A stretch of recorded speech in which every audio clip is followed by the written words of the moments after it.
We can now bring in Rula Jebreal, acclaimed Palestinian journalist and visiting professor at the University of Miami. Thank you very much for joining us here on France 24. We're on the eve of that truce taking effect in Gaza. What are the chances that this pause could potentially turn into something concrete, you think? Good evening. It's astonishing that you call me a Palestinian journalist. Nowhere in international media call me a Palestinian journalist unless they want to convey to their audience that my views are somehow tainted by my ethnicity, not by my Italian citizenship or my American citizenship or the work I've done, which is really unfortunate. I think you need to rein in your biases when you interview people who are from the regions. Saying that aside, forgive me, I didn't even hear the question because the way you introduced me was astonishing. I don't mean any bias by the introduction. But you already did it. You already did it. I don't know what you mean. And honestly, listening to the way journalists are introduced, regardless their qualification, but we point always at their ethnicity. Why don't want to go ahead and point at people, religion at this point? So at least we know what religions they are, and then we can decide if they are credible to speak about it or not. So please go ahead. What's your question? I was asking you what your hopes are that this truce, if it does take effect, could potentially be extended to something more concrete. Well, regardless of our hopes, we need to stay, tuned into the facts. Here are the facts. This proposal, this ceasefire, was proposed from day one. This is the fourth or fifth time against, according to Gershon, who is an Israeli mediator who negotiated in the past with Bibi Netanyahu. I was one of the people who, after the release of Gilad Shalit, actually interviewed the head of the Shin Bet, the FBI of Israel, who at the time, 10 years ago, was saying, look, we're negotiating with Hamas to undermine the Palestinian Authority. We want to convey to the Palestinian, to the world, that we have to keep Hamas as an asset because this is the only way to thwart the release and somehow the establishment of a Palestinian state. Bibi Netanyahu himself said the same thing in 2019. His Minister of Finance, Smotrich, said the same thing. So we need to start listening to what the Israelis are doing, what they are saying, and to their global agenda, especially to their agenda regarding Gaza. Your correspondent rightly so said they think that the war machine and the war will continue. Israel itself says that there's only 30,000 Hamas members. So the question is put toward the international community. The 2 million Palestinians who are living there, are you willing to dispose of them? Are you willing to accept that the legitimate military target would be the obliteration, the destruction of the Palestinian people? Because if you're not willing to accept that, then you need to break the silence now. You need to tell Israel that goal is unacceptable. Because, Rula, that is one of the risks, right? Because Netanyahu keeps saying the fight against Hamas is going to continue, but there are risks that this death toll in Gaza, which is already extremely high, could get higher as that fight is taken to more populated civilian areas. Precisely. And not only that, we are listening to ministers after minister, the Minister of Finance, the Minister of National Security, who happen to be convicted for terrorism, Ben-Gvir, the ex-Minister of Interior. They go on television and advocate. They say, we don't want money from the international community to rebuild Gaza. We want resettlement of Palestinians outside of Gaza. They're precisely talking about an ethnic cleansing.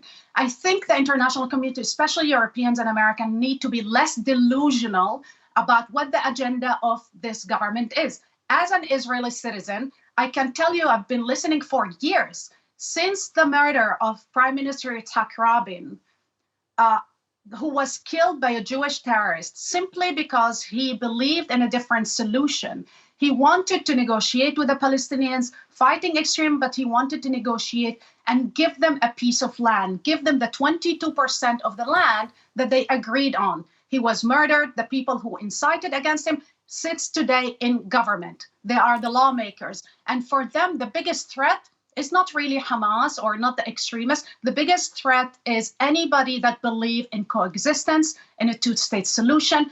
And they're creating facts on the grounds both in Gaza, but also in the West Bank, which is another open front, where in the last 4 weeks, 200 Palestinians were killed. I want to ask you 50 about of that. them are children. I want to ask you about that because, as you said, you have Israeli citizenship, you have family in Israel, as well as in the West Bank. I'm curious, what are members of your family living in the West Bank telling you, given that we've seen that uptick in violence?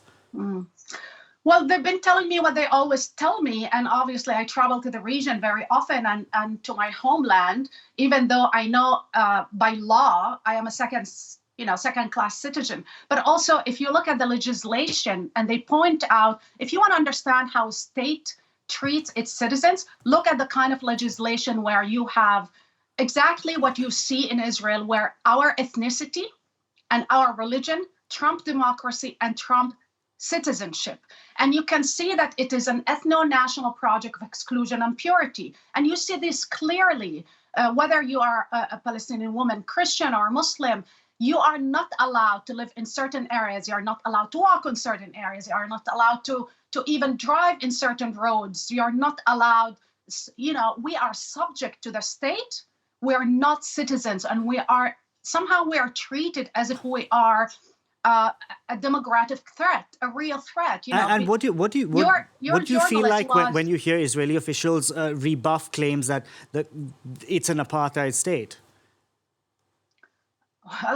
Well, they need to talk to human rights organizations, Israeli human rights organizations led by Jewish and brilliant men and women like B'Tselem, like Breaking the Silence, and many others that put forth in evidence, in facts, with laws. We have 50 laws that put our status as not only second state citizens, as citizens that don't belong there in law. It's legal. So, for example, in 2018, they passed the nation-state law. And in that nation-state law, it says precisely that non-Jews, Palestinian, Christian, or Arab, whoever, have no right to self-determination in the whole country where Israel ruled. Israel ruled the entirety of the country. That means people like myself, not my Jewish husband, he has all the rights, even though he's an American citizen.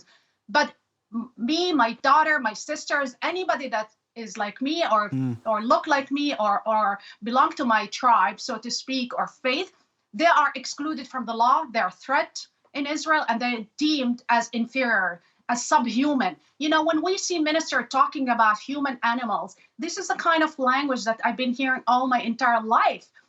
This is the way, when you dehumanize an entire population, then you can accept that thousands of children are being slaughtered, murdered, killed. And then to justify to the international community, what hurts the most is not what Israel is doing. The impunity that Israel has enjoyed for way too long is the handmaiden, basically, to the extremism that we see on both sides.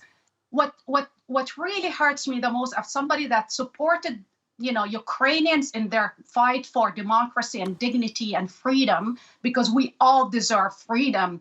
And in this global movement for our collective liberation, we need to abide by international law.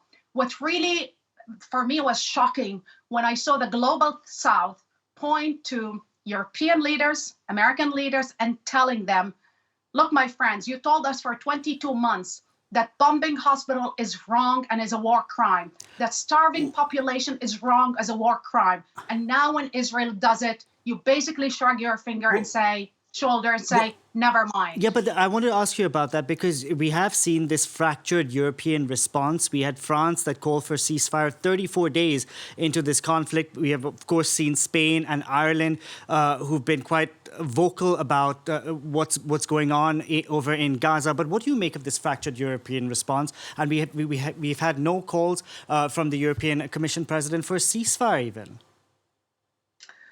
Well, Ursula von der Leyen lost her credibility once and for all, and I don't know who will take her place in the future, but she lost the global South. Just you need to understand that you lost the global South. You lost the African nations, South Africa, and not only Southeast Asia, the Middle East, forever. You never can open your mouth and lecture them about democracy, human rights, international law. you lost that forever. You know how I understood that? When the president and prime ministers of Chile and Brazil and others look at the Americans and they looked at the European and said, you must be joking, right? After telling us Ukraine is about legality and international law and international humanitarian law, more people died in Palestine, in Gaza, in 4 weeks than the entirety of the conflict in Ukraine. 16 hospitals were bombed, 16. You have and schools as well. children taking out of from incubators, and you still insist this is self-defense? Self-defense against whom? Against whom? Against babies in incubators? I mean, it just the breadth of the double standards, the hypocrisy is astonishing. They don't. No, I've been hearing voices of people telling me these are the same people that killed 1 million Algerians in Algeria and 600,000 in Iraq. They did not change. And sadly, they're right. I wish they changed, but nothing changed. Rula, we're going to have to leave it there, unfortunately. Thank you very much for joining us on the program today. That was Rula Jebreal, journalist and visiting professor at the University of Miami, joining us from Long Island today.